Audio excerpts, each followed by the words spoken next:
Ikuzo. There are no rules but one. Drink Jagermeister at minus 18 degrees Celsius.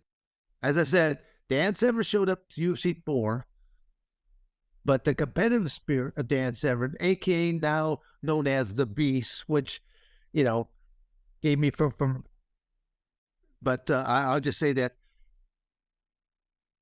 in my final 4 or 5 years of competition, I tried to get one more match with a Mark Coleman, one more match with a Ken Shamrock, one more match with a Royce Gracie.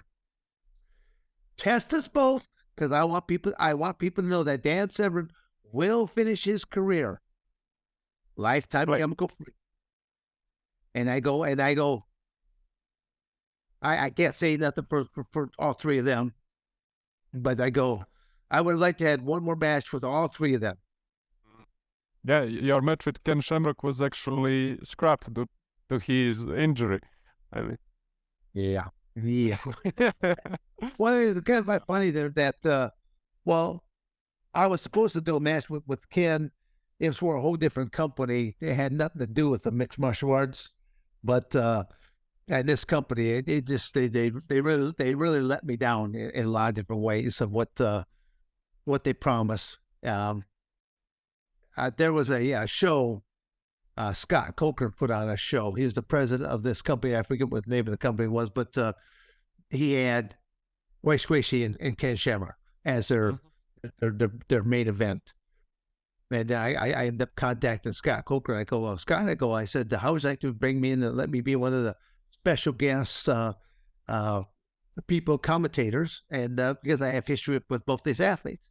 And he kind of like, just kind of poo-pooing on the whole idea there. And I go, well, can I intrigue you with more of that? I'm willing to take on the winner of the two. And again, he's like, I don't know if these legend type matches, if they're going to really work out and stuff like this. I go, well, Scott, I'll tell you what, this is probably the best deal I can give you. I'll give you a good old Kmart Blue Light 2-for-1 special.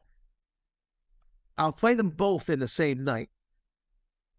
I go, but they don't know who goes first until the night of the show.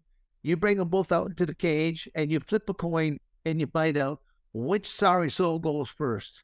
And if I don't beat them both in the same night, you owe me nothing. And he didn't bite on that. I go, that's crazy. Goodbye.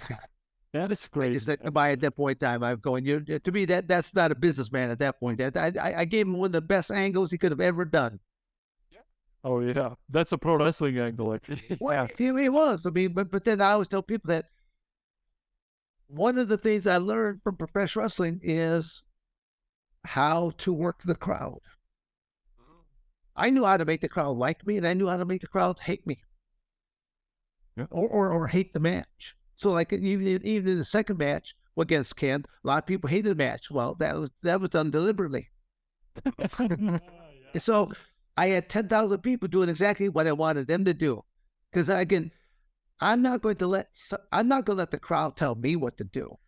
I've been a competitor my entire life. So if they're booing a match, I'm thinking to myself, hey, this is what I think of all you guys out there right now, okay?